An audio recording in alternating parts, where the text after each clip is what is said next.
Bapak, Ibu, dan saudara-saudariku yang terkasih dalam Tuhan kita Yesus Kristus, salam sejahtera untuk kita semua. Berkat Allah yang Maha Kuasa senantiasa menyertai kita. Marilah kita mendengarkan dan merenungkan bacaan-bacaan kitab suci hari Senin tanggal 7 Maret tahun 2022. Bacaan pertama dari kitab Imamat pasal 19 ayat 1 sampai 2 dilanjutkan dengan ayat 11 sampai 18. Tuhan berfirman kepada Musa, "Berbicaralah kepada segenap jemaah Israel dan katakan kepada mereka, Kuduslah kamu, sebab Aku, Tuhan Allahmu kudus. Janganlah kamu mencuri, janganlah kamu berbohong, dan janganlah kamu berdusta seorang kepada sesamanya. Janganlah kamu bersumpah dusta demi namaku, supaya engkau jangan melanggar kekudusan nama Allahmu. Akulah Tuhan. Janganlah engkau memeras sesamamu manusia, dan janganlah engkau merampas. Janganlah kau tahan upah seorang pekerja harian sampai besok harinya. Janganlah kau kutuki orang tuli, dan di depan orang buta, janganlah kau taruh batu sandungan, tetapi engkau harus takut akan Allahmu. Akulah Tuhan. Janganlah kamu berbuat curang dalam peradilan. Janganlah engkau membela orang kecil dengan tidak sewajarnya, dan janganlah engkau terpengaruh oleh orang-orang besar, tetapi engkau harus mengadili orang sesamamu dengan kebenaran. Janganlah engkau pergi kian kemari menyebarkan fitnah di antara orang-orang sebangsamu. Janganlah engkau mengancam hidup sesamamu manusia. Akulah Tuhan. Janganlah engkau membenci saudaramu di dalam hatimu, tetapi engkau harus berterus terang menegur orang sesamamu, dan janganlah engkau mendatangkan dosa kepada dirimu karena dia. Janganlah engkau menuntut balas, dan janganlah menaruh dendam terhadap orang-orang sebangsamu, melainkan kasihilah sesamamu manusia seperti dirimu sendiri. Akulah Tuhan. Demikianlah sabda Tuhan. Syukur kepada Allah. Semoga Tuhan beserta kita sekarang dan selama-lamanya. Inilah Injil suci menurut Matius. Dimuliakanlah Tuhan. Injil Matius pasal 25 ayat 31 sampai 46. Apabila Anak Manusia datang dalam kemuliaannya dan semua malaikat bersama-sama dengan Dia, maka Ia akan bersemayam di atas tahta kemuliaannya. Lalu semua bangsa akan dikumpulkan di hadapannya, dan Ia akan memisahkan mereka seorang daripada seorang, sama seperti gembala memisahkan domba dari kambing, dan Ia akan menempatkan domba-domba di sebelah kanannya dan kambing-kambing di sebelah kirinya. Dan raja itu akan berkata kepada mereka yang di sebelah kanannya, Mari, hai kamu yang diberkati oleh Bapa-Ku, terimalah kerajaan yang telah disediakan bagimu sejak dunia dijadikan. Sebab ketika aku lapar, kamu memberi aku makan. Ketika aku haus, kamu memberi aku minum. Ketika aku seorang asing, kamu memberi aku tumpangan. Ketika aku telanjang, kamu memberi aku pakaian. Ketika aku sakit, kamu melawat aku. Ketika aku di dalam penjara, kamu mengunjungi aku.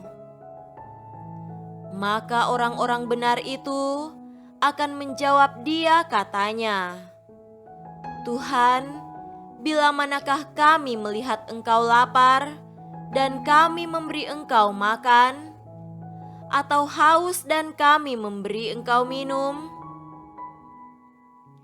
Bila manakah kami melihat Engkau sebagai orang asing dan kami memberi Engkau tumpangan, atau telanjang dan kami memberi Engkau pakaian? Bila manakah kami melihat Engkau sakit atau dalam penjara dan kami mengunjungi Engkau?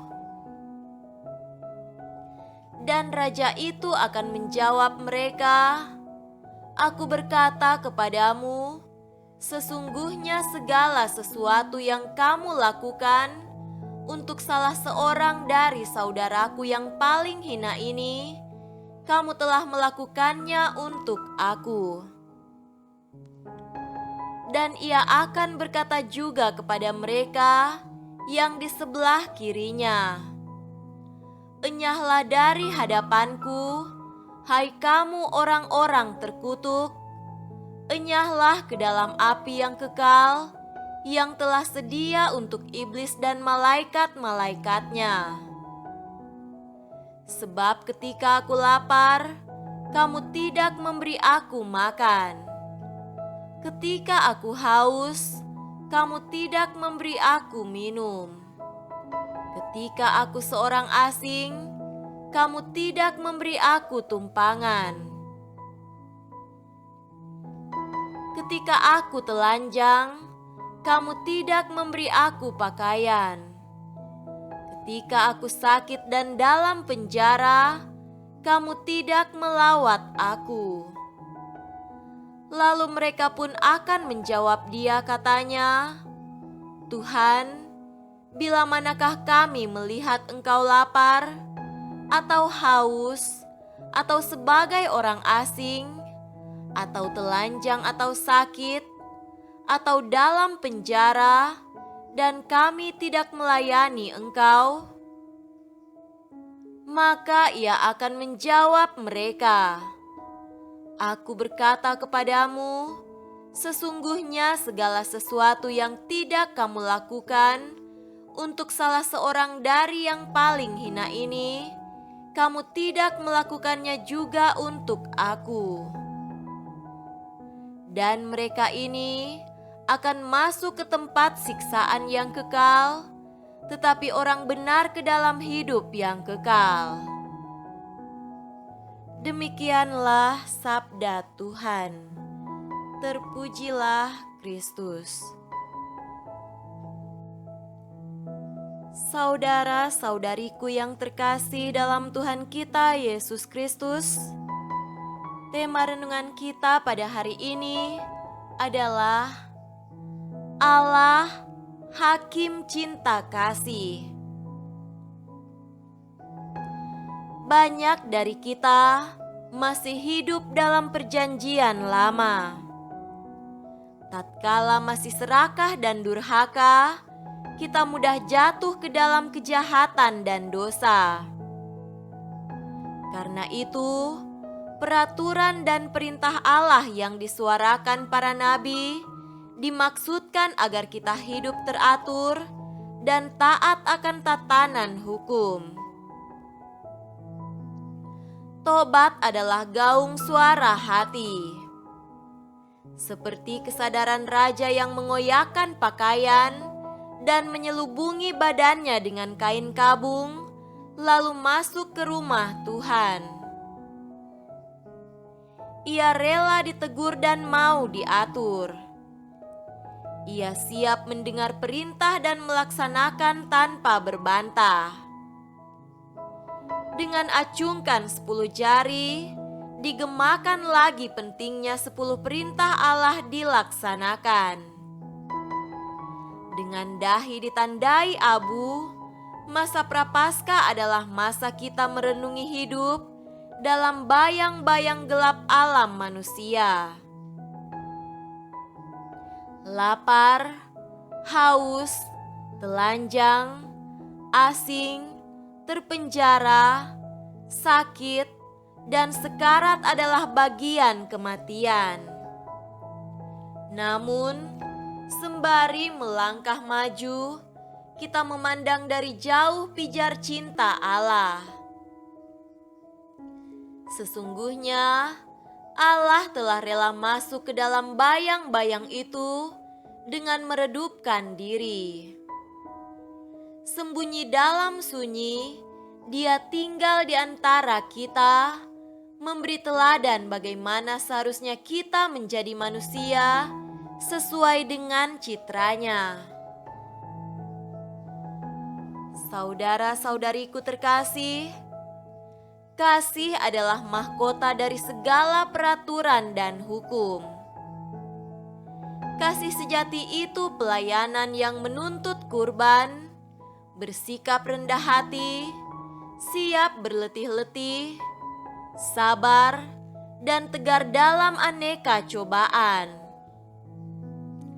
Yesus dalam bacaan Injil pada hari ini menyamakan diri dengan orang-orang yang lapar, haus, telanjang, asing, terpenjara, sakit, dan sekarat. Yesus sendiri telah mengalami semua kesusahan yang mereka alami, bahkan lebih daripada itu, kematian di salib. Adakah yang lebih besar dari cinta Yesus? Tentu tidak ada. Oleh karenanya, bila kita berbuat kasih kepada mereka, kita telah berbuat kasih kepada Yesus.